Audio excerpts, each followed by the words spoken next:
Student, आज हम पढ़ाने जा रहे हैं क्लास 7th का Hindi text chapter 9। Chapter name है चिड़िया की बच्ची। इसके लेखक हैं जैनेन्द्र कुमार जी। तो आइए इस चैप्टर को पढ़ते हैं। माधव दास ने अपने संगमरमर की नई कोठी बनवाई है। उसके सामने बहुत सुहावना बागीचा भी लगवाया है। उनको कला से बहुत प्रेम है। धन की कमी नहीं है और कोई व्यसन छू नहीं गया है। सुंदर अभिरुचि के आदमी हैं। फूल पौधे रकाबियों से हौजों में लगे फव्वारों में उछलता हुआ पानी उन्हें बहुत अच्छा लगता है। समय भी उनके पास काफ़ी है।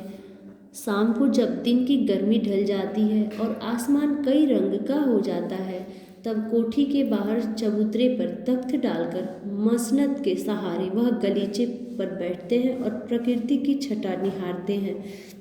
इनमें मानो उनके मन को तृप्ति मिलती है। मित्र हुए तो उनसे विनोद चर्चा करते हैं, नहीं तो पास रखे हुए फर्सी हुक्के की सटक को मुंह में लिए ख्याल ही ख्याल में संध्या को स्वप्न की भांति गुजार देते हैं। आज कुछ कुछ बादल थे। घटा गहरी नहीं थी। धूप का प्रकाश उनमें से छन छन कर आ रहा था। माधव दास मनसद के सहारे बैठे थे। उन्हें जिंदगी में क्या स्वाद नहीं मिला है, पर जी भरकर भी कुछ खाली सा रहता है। उस दिन संध्या समय उनके देखते देखते सामने की गुलाब की डाली पर एक चिड़िया आन बैठी। चिड़िया बहुत सुंदर थी। उसकी गर्दन लाल थी और गुलाबी होते होते किनारों पर जरा जरा नीली पड़ गई थी। पंख ऊपर से चमकदार स्याह थे। उसका नन्हा सा सिर तो बहुत प्यारा लगता था और शरीर पर चित्र विचित्र चित्रकारी थी।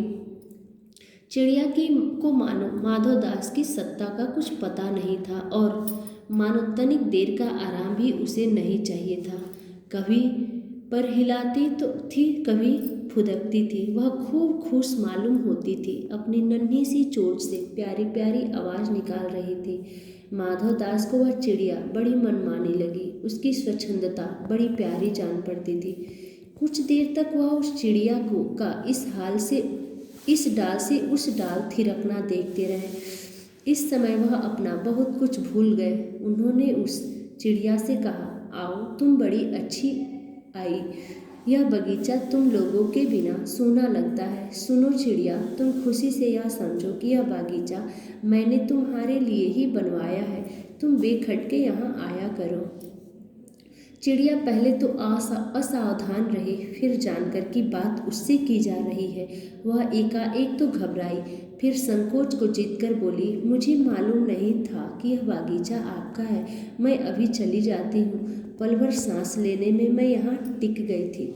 माधव दास ने कहा, हाँ, बागीचा तो मेरा है। यह संगमरमर की कोठी भी मेरी है। लेकिन इस सब को तुम अपना ही समझ सकती हो। सब कुछ तुम्हारा है। तुम कैसी भोली हो, कैसी प्यारी हो। जाओ, नहीं बैठो। मेरा मन तुमसे बहुत खुश होता है। चिड़िया बहुत कुछ सकुचा गई। उसे बोध हुआ कि यह उससे गलती तो नहीं हुई कि वह यहाँ बैठ गई है। उसका थिरकना रुक गया। भयभीत सी वह बोली, मैं थक कर यहाँ बैठ गई थी। मैं अभी चली जाऊँगी। बागीचा आपका है। मुझे माफ़ करें। माधव दास ने कहा, मेरी भोली चिड़िया, तुम्हें देखकर मेरा चित्त प्रफुल्लित हुआ है। मेरा महल भी सूना है। वहाँ कोई भी चहचहाता नहीं है। तुम्हें देखकर मेरी रागिनियों का जी बहलेगा। तुम कैसी प्यारी हो। यहाँ भी तुम क्यों न रहो। यहाँ ही तुम क्यों न रहो। चिड़िया बोली, मैं माँ के पास जा रही हूँ। सूरज की धूप खाने और हवा से खेलने और फूलों से बात करने मैं जरा घर से उड़ आई थी। अब सांझ हो गई है और माँ के पास जा रही हूँ। अभी अभी मैं चली जा रही हूँ। आप सोच न करो। माधव दास ने कहा, प्यारी चिड़िया, पगली मत बनो। देखो तुम्हारे चारों तरफ कैसी बहार है। देखो वह पानी खेल रहा है, उधर गुलाब हंस रहा है। भीतर महल में चलो, जाने क्या क्या न पाओगी। मेरा दिल वीरान है। वहाँ कब हंसी सुनने को मिलती है। मेरे पास बहुत सा सोना मोती है। सोने का एक बहुत सुंदर घर मैं तुम्हें बना दूंगा।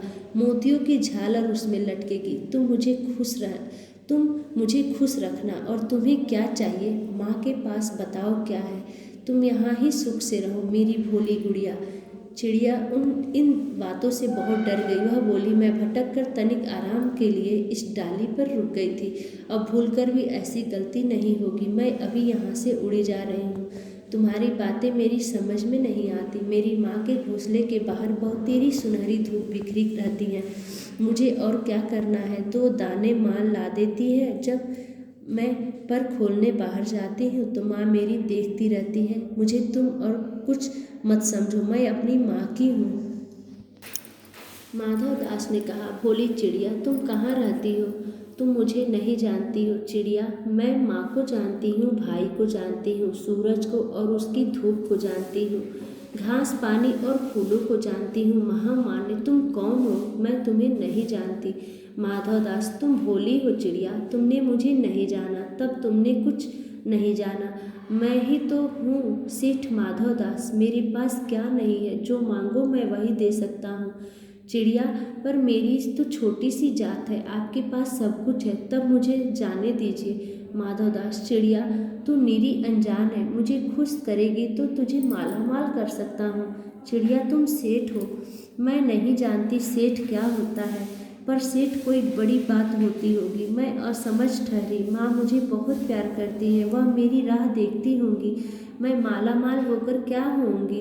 मैं नहीं जानती मालामाल किसे कहते हैं। क्या मुझे वह तुम्हारा मालामाल होना चाहिए? सेठ, अरे चिड़िया, तुझे बुद्धि नहीं है? तू सोना नहीं जानती? सोना उसी की जगत को तृष्णा है। वह सोना मेरे पास ढेर का ढेर है। तेरा घर समूचा सोने का होगा। ऐसा पिंजरा बनवाऊंगा कि कहीं दुनिया में न होगा, ऐसा कि तू देखती रह जाए। तू उसके भीतर थिरक फुदक कर मुझे खुश करियो। तेरा भाग्य खुल जाएगा। तेरे पानी पीने की कटोरी भी सोने की होगी। चिड़िया, वह सोना क्या चीज़ होती है? सेठ, तू क्या जानेगी?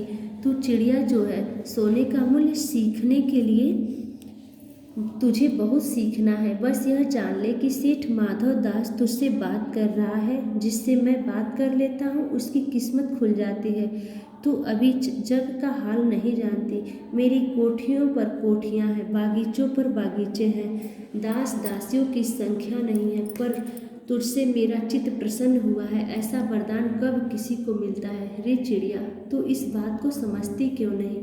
चिड़िया, सेठ, मैं नादान हूँ, मैं कुछ समझती नहीं, पर मुझे देर हो रही है। माँ मेरी बाट देखती होंगी। सेठ, ठहर ठहर, इस अपने पास के फूल को तूने देखा? यह एक है, ऐसे अनगिनत फूल हैं, ऐसे अनगिनत फूल मेरे बागीचे में हैं। वे भांति भांति के रंग के हैं, तरह तरह की इनकी खुशबू है। चिड़िया, तैने मेरा चित्त प्रसन्न किया है और वे सब फूल तेरे लिए खिला करेंगे। वहाँ घोंसले में तेरी माँ है, पर माँ क्या है? इस बहार के सामने तेरी माँ क्या है? वहाँ तेरे घोंसले में कुछ भी तो नहीं है। तू अपने को नहीं देखती? कैसी सुंदर तेरी गर्दन है, कैसी रंगीन देह। तू अपने मूल्य को क्यों नहीं देखती? मैं तुझे सोने से मढ़कर तेरे मूल्य को चमका दूंगा। तैने मेरे चित्त को प्रसन्न किया, तू मत जा, यहीं रह। चिड़िया, सेठ, मैं अपने को नहीं जानती, इतना जानती हूँ कि माँ मेरी माँ है और मुझे यहाँ देर हो रही है। सेठ, मुझे रात मत करो, रात में अंधेरा बहुत हो जाता है और मैं राह भूल जाऊँगी। सेठ ने कहा, अच्छा चिड़िया, जाती हो तो जाओ, पर इस बागीचे को अपना ही समझो, तुम बड़ी सुंदर हो। यह कहने के साथ ही सेठ ने एक बटन दबा दिया, जिसके उसके दबाने से दूर कोठी के अंदर आवाज़ हुई, जिसे सुनकर एक दास झटपट भागकर बाहर आया। यह सब क्षण भर में हो गया और चिड़िया कुछ भी नहीं समझी। सेठ कहते रहे, तुम अभी माँ के पास जाओ, माँ बाट देखती होंगी, पर कल आओगी ना? कल आना, परसों आना, रोज आना। यह कहते कहते दास को सेठ ने इशारा कर दिया और वह चिड़िया को पकड़ने के जतन में चला। सेठ कहते रहे, सच तुम बड़ी सुंदर लगती। तुम्हारे भाई बहन हैं? कितने भाई बहन हैं?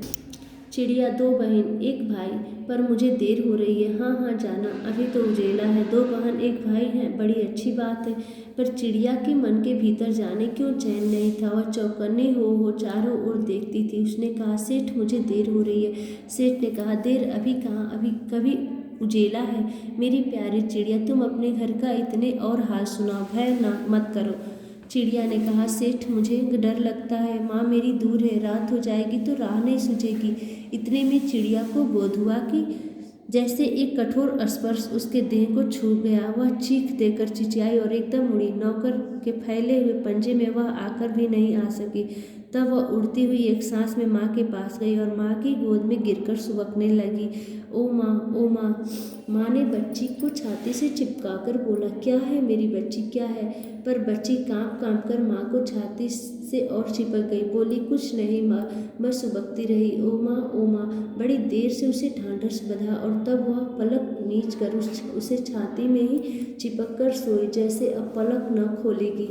तो यह कहानी चिड़िया की बहुत अच्छी कहानी है। आप इसे पढ़िएगा। आपका क्लास ओवर होता है। Thank you.